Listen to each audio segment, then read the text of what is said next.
ಕರ್ನಾಟಕ ಲೇಖಕಿಯರ ಸಂಘ ಅಂತಾರಾಷ್ಟ್ರೀಯ ಮಹಿಳಾ ದಿನಾಚರಣೆಯ ಪ್ರಯುಕ್ತ ಬಳ್ಳಾರಿಯಲ್ಲಿ ಇಂದು ಕವಿಗೋಷ್ಠಿ, ಉಪನ್ಯಾಸ ಹಾಗೂ ಚಿಂತನಾ ಮಂಥನ ಕಾರ್ಯಕ್ರಮ ಹಮ್ಮಿಕೊಂಡಿತ್ತು. ಈ ಸಂದರ್ಭದಲ್ಲಿ ಮಹಾನಗರ ಪಾಲಿಕೆ ಸದಸ್ಯರಾದ ಸುರೇಖಾ ಮಲನಗೌಡ, ವೈದ್ಯರಾದ ಡಾ ರೇಣುಕಾ, ಜಿಲ್ಲಾ ಲೇಖಕಿಯರ ಸಂಘದ ಜಿಲ್ಲಾಧ್ಯಕ್ಷೆ ಮಧುಮತಿ ರಮೇಶ್ ಪಾಟೀಲ್, ಸಂಘದ ಪ್ರಧಾನ ಕಾರ್ಯದರ್ಶಿ ಈರಮ್ಮ, ಕಾನೂನು ಸಲಹೆಗಾರರಾದ ತ್ರಿವೇಣಿ ಪತ್ತಾರ್ ಸೇರಿದಂತೆ ಹಲವರು ಉಪಸ್ಥಿತರಿದ್ದರು. ಈ ವೇಳೆ ಶಿಕ್ಷಕರಾದ ಸುಜಾತ ತಾಡಪತ್ರಿ ಅವರನ್ನು ಸನ್ಮಾನಿಸಲಾಯಿತು.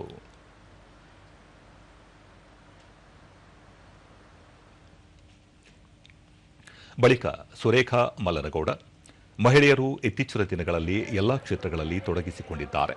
ಮನೆಯ ಜವಾಬ್ದಾರಿಯನ್ನು ನಿರ್ವಹಿಸುವ ಜೊತೆಗೆ ಹೊರಗಡೆ ಕೆಲಸ ಕಾರ್ಯಗಳಲ್ಲೂ ತೊಡಗಿಸಿಕೊಂಡಿದ್ದಾರೆ. ದುಡಿಯುವ ಮಹಿಳೆಯರಿಗೆ ಕುಟುಂಬದ ಸಹಕಾರ ಅತ್ಯಗತ್ಯ ಎಂದು ಹೇಳಿದರು.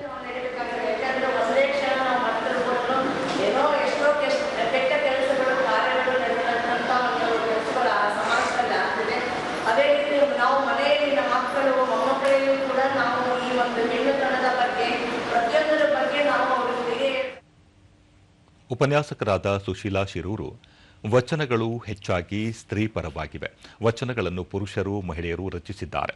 ಸ್ತ್ರೀ ಪರ ಸಿದ್ಧಾಂತಗಳಿಗೆ ಪರ ವಿರೋಧವೂ ಇದೆ. ಸಾಮಾಜಿಕ ಬದಲಾವಣೆಯಲ್ಲಿ ಬಸವಣ್ಣ ಅವರ ಪಾತ್ರ ಹಿರಿದಾಗಿತ್ತು ಎಂದು ತಿಳಿಸಿದರು.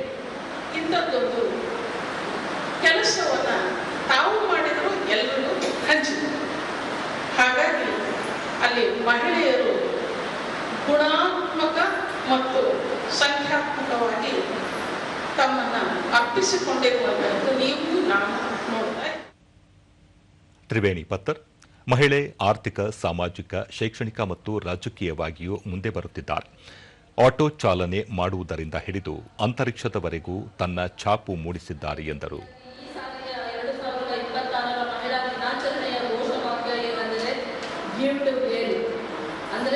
ಪಡೆಯೋದಕ್ಕಾಗಿ ಕೊಡಿಯಂತ ಸಮಾನ ಅವಕಾಶಗಳನ್ನ ಕೊಟ್ಟರೆ ಹೆಣ್ಣು ಮಗಳು ಏನು ಬೇಕಾದರೂ ಸಾಧನೆಯನ್ನ ಮಾಡಬಲ್ಲಳು ಅನ್ನೋ ಒಂದು ಘೋಷವಾಕ್ಯವನ್ನ ಈ ಒಂದು 2026 ಘೋಷವಾಕ್ಯವಾಗಿದೆ.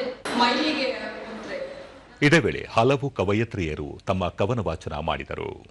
ಮುಗಿಲು ಮಳೆ ಸುರಿಸಿದರೆ ಪವಿತ್ರತೆ ಎನ್ನುತ್ತಾರೆ, ಮುಗಿಲು ಮಳೆ ಸುರಿಸಿದರೆ ಪವಿತ್ರತೆ ಎನ್ನುತ್ತಾರೆ. ದೇಹ ಜೀವ ಹುಟ್ಟಿಸಲು ರಕ್ತ ಹರಿಸಿದರೆ ಮೈಲಿಗೆ ಎನ್ನುತ್ತಾರೆ.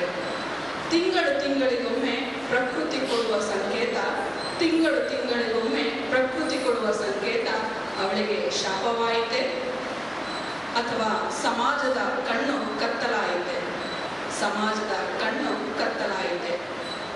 ಅಡುಗೆ ಮನೆಗೆ ಬೇಡ, ಪೂಜೆಗೆ ಬೇಡ, ಸ್ಪರ್ಶ ಬೇಡ, ಸಾನ್ನಿಧ್ಯ ಬೇಡ, ಹೆಣ್ಣೆ ನೀನು ಬೇಡ. ಅವಳೊಂದು ವಿಶ್ವ, ಅವಳೊಂದು ವಿಶ್ವ. ಅವಳು ಕೇವಲ ಒಂದು ಹೆಸರಲ್ಲ, ಅವಳೊಂದು ಕುಟುಂಬ, ಒಂದು ಹೃದಯ, ಒಂದು ಸಂಪೂರ್ಣ ವಿಶ್ವ. ಅವಳ ನಗುವಿನ ಹಿಂದೆ ಎಷ್ಟೋ ನೋವಿನ ಕಥೆಗಳು ಮೌನವಾಗಿವೆ ಗೊತ್ತೇ? ಅವಳ ನೋವಿನ ಕಥೆಗಳು ಮೌನವಾಗಿವೆ ಗೊತ್ತೇ? ಅವಳ ಮೌನದ ಹಿಂದೆ ಎಷ್ಟು ಬಿರುಗಾಳಿಗಳು ಮಲಗಿವೆ ಗೊತ್ತೇ? ಅವಳ ಮೌನದ ಹಿಂದೆ ಎಷ್ಟು ಬಿರುಗಾಳಿಗಳು ಮಲಗಿವೆ ಗೊತ್ತೇ?